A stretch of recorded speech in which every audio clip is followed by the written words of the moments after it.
Bonjour et bienvenue. Aujourd'hui, on va explorer une histoire très française, celle d'un rêve. Le rêve de devenir propriétaire. Exactement.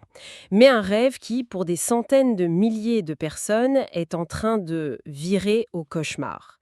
Nos sources nous plongent dans le monde de la copropriété, Un système qui abrite la majorité d'entre nous, oui. mais qui craque de toutes parts. Notre mission aujourd'hui, c'est de comprendre comment ce grand rêve d'après-guerre est devenu la crise d'aujourd'hui et de voir si on a vraiment les bons outils pour éviter que nos immeubles ne s'effondrent. Et c'est un sujet qui touche au cœur de notre société.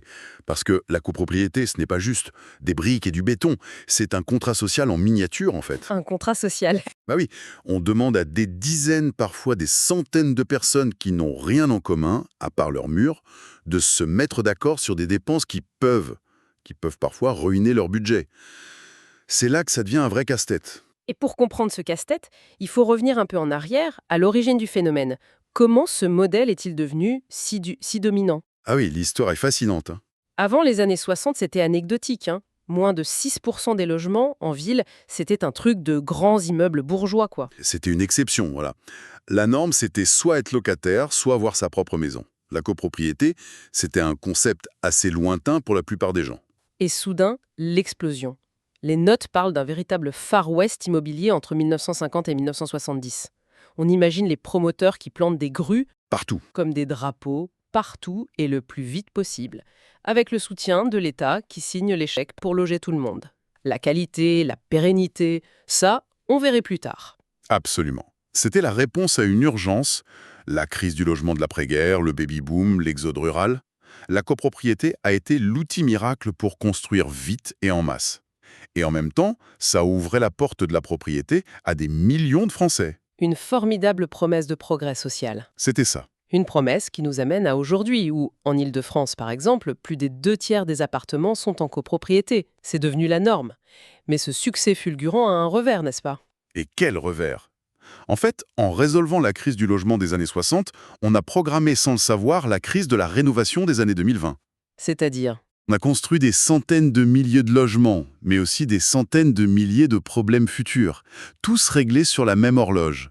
Le vrai coût de cette construction rapide, on ne le paie que maintenant.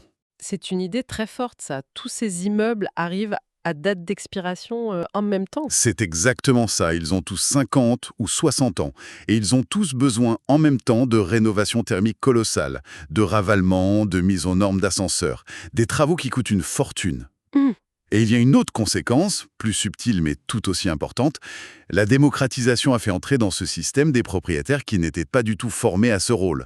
Être copropriétaire, ce n'est pas juste payer son crédit, c'est être co-gérant d'une PME.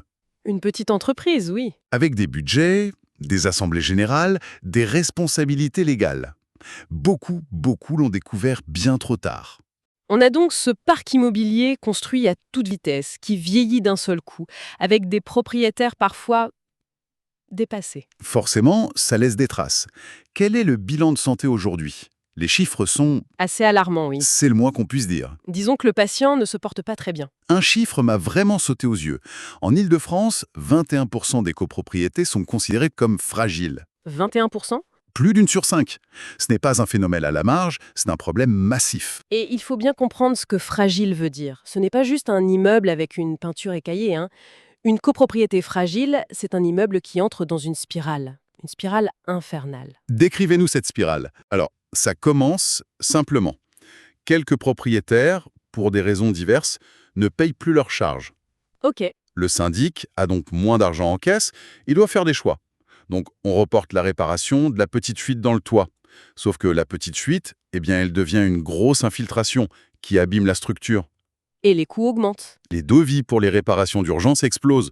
Donc les charges augmentent pour tout le monde pour couvrir ces nouveaux frais et le trou laissé par les impayés. Du coup, d'autres propriétaires qui étaient déjà justes financièrement se retrouvent à leur tour en difficulté et arrêtent de payer. Et le cycle s'accélère. Voilà. C'est une maladie qui se nourrit d'elle-même jusqu'à ce que l'immeuble devienne ingérable et parfois insalubre. Un engrenage qui peut tout broyer. Et on voit que l'État ne reste pas les bras croisés. Au niveau national, un plan d'urgence, le plan initiative copropriété, suit de très près. Près de 3000 copropriétés au bord du gouffre. Ce qui représente quasiment 90 000 logements. C'est énorme. Alors, comment l'État intervient-il? D'après les notes, la stratégie est un peu comme celle d'un médecin face à un patient. Il y a 3 niveaux d'intervention. C'est une très bonne analogie. On va du check-up à l'opération à cœur ouvert. Commençons par le premier niveau, la prévention, l'étape vitamine et repos. Et c'est ça. L'idée, c'est de mettre en place des systèmes de surveillance, des observatoires pour détecter les tout premiers symptômes dont on parlait. Une petite hausse des impayés, des difficultés à voter le budget, c'est une sorte de check-up annuel. Mhm. Et si un problème est détecté, on peut par exemple nommer un médiateur, un mandataire ad hoc, pour venir débloquer la situation avant qu'elle ne s'envenime. Et cette étape est de loin la plus cruciale. Et malheureusement, la plus invisible. Parce que quand ça marche, il ne se passe rien justement. Bien sûr. C'est beaucoup moins cher et socialement moins douloureux d'agir à ce stade. On aide la copropriété à passer un cap difficile. On est dans l'accompagnement. Bon, mais que se passe-t-il quand on rate cette étape, quand le patient est déjà bien malade? Alors, on passe au niveau 2, le redressement. Là, ce n'est plus des vitamines, c'est la chirurgie. La situation est déjà sérieuse. La dette s'est crevée? Les travaux sont lourds, on met en place ce qu'on appelle des plans de sauvegarde, avec des subventions publiques massives et un pilotage très serré pour remettre la copropriété d'aplomb. Et ce qui est intéressant, c'est qu'à ce stade, on change d'échelle. On ne regarde plus seulement l'immeuble, mais tout le quartier. Tout à fait. On voit apparaître des dispositifs comme les OPA, les opérations programmées d'amélioration de l'habitat, qui visent à rénover plusieurs copropriétés dégradées d'un même secteur. C'est un point fondamental. Parce qu'une copropriété qui s'effondre ne s'effondre jamais seule. Elle tire tout son environnement vers le bas. Insécurité, dévalorisation immobilière pour les voisins, problèmes sanitaires. C'est un effet domino. Donc l'intervention doit être plus large. Exactement. L'intervention publique doit traiter l'écosystème entier pour être efficace, pas seulement le bâtiment malade. Et si même la chirurgie ne suffit pas, il reste une dernière option, le niveau 3, le coercitif. Là, on est aux soins intensifs, sous assistance respiratoire. C'est l'ultime recours. Quand plus rien ne fonctionne. Voilà. Quand la gestion est totalement défaillante, la justice peut nommer un administrateur provisoire. Concrètement, ça veut dire que les copropriétaires sont dessaisis leur pouvoir. Il ne décide plus de rien. Plus rien. C'est cet expert externe qui prend toutes les décisions, il vote les travaux, il poursuit les mauvais payeurs, il gère le budget. C'est une mise sous tutelle. Ce qui doit être extrêmement violent pour les habitants. C'est très lourd, mais c'est parfois la seule solution pour éviter un péril imminent, que le bâtiment ne s'effondre ou ne devienne un danger public. C'est la reconnaissance d'un échec collectif. Et pour les cas les plus désespérés, on a les ORCODE ou le fameux pic national. Qui s'attaque aux situations les plus complexes du pays. On voit bien la gradation, de l'aide amicale à la prise de contrôle autoritaire. Ce qui prouve à quel point il est vital d'agir tôt. Mais dans tout ce processus, du quotidien le plus banal à la crise la plus aiguë, il y a une personne au centre de tout. Le syndic. L'acteur clé. Et là, en parlant d'acteurs clés, les sources pointent vers un chiffre qui fait vraiment tiquer. Apparemment, plus d'un tiers des contrats de syndic seraient non conformes. 35%.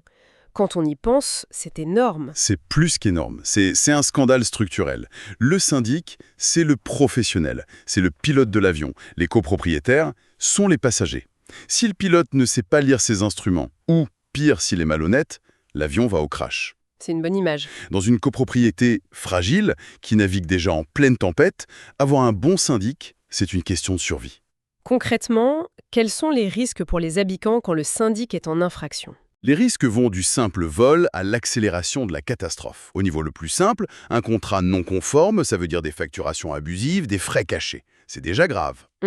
Mais les manquements peuvent être bien pires. Une gestion opaque des comptes, des travaux votés et payés mais jamais réalisés, une absence totale de mise en concurrence des entreprises, ce qui fait exploser les devis au profit de copains. Dans une copropriété qui se porte bien, j'imagine que ça crée des tensions. Mais dans une copropriété fragile... Dans une copropriété fragile, c'est le coup de grâce. Un syndic défaillant ne fait pas que mal gérer, il devient un accélérateur de crise. Comment ça ? En ne faisant pas les travaux à temps, il laisse le bâtiment se dégrader plus vite. En ne recouvrant pas les impayés, il aggrave la dette. Son inaction ou sa mauvaise action peut suffire à faire basculer une copropriété de fragile à en péril, la projetant directement dans les bras des dispositifs coercitifs qu'on vient de décrire. Donc ce chiffre de 35%. Il nous dit que ce n'est pas un problème de quelques brebis galeuses, mais bien un problème systémique de la profession. C'est un tableau assez sombre. Si on résume, on a donc cette histoire d'un rêve d'après-guerre, l'accès à la propriété pour tous, Qui a créé un parc immobilier gigantesque mais vieillissant. un parc qui présente aujourd'hui une facture colossale pour sa rénovation. On voit qu'une part importante de ce parc est en grande difficulté. Avec une spirale vicieuse qui peut entraîner des quartiers entiers dans sa chute. Face à ça, les pouvoirs publics ont développé un arsenal de mesures de plus en plus lourd. Un arsenal qui agit souvent sur les symptômes, une fois que la maladie est déjà bien avancée. Et au cœur de cet écosystème, on a le syndic, un acteur qui devrait être la solution, mais qui, dans plus d'un cas sur 3, semble faire partie du problème. Tout à fait. Ce qui jette une ombre très sérieuse sur la capacité du système à s'autoréguler. Et si on prend une dernière seconde de recul, on a passé en revue les outils, les professionnels, les symptômes, mais tout ça pose une question plus fondamentale sur le modèle lui-même. C'est-à-dire, Un système qui repose sur la décision collective de personnes aux moyens, aux âges et aux intérêts radicalement différents, est-il vraiment conçu pour gérer un patrimoine sur le très long terme? Tous ces dispositifs d'aide traitent une crise, mais ne faudrait-il pas s'interroger sur la capacité même du statut de la copropriété à affronter les défis du XXIe siècle? comme la rénovation énergétique. Exactement. La rénovation énergétique massive qui va exiger des décisions rapides et des investissements que beaucoup ne pourront pas suivre. Peut-être que le modèle qui a si bien logé la France d'hier n'est tout simplement plus adapté pour protéger la France de demain.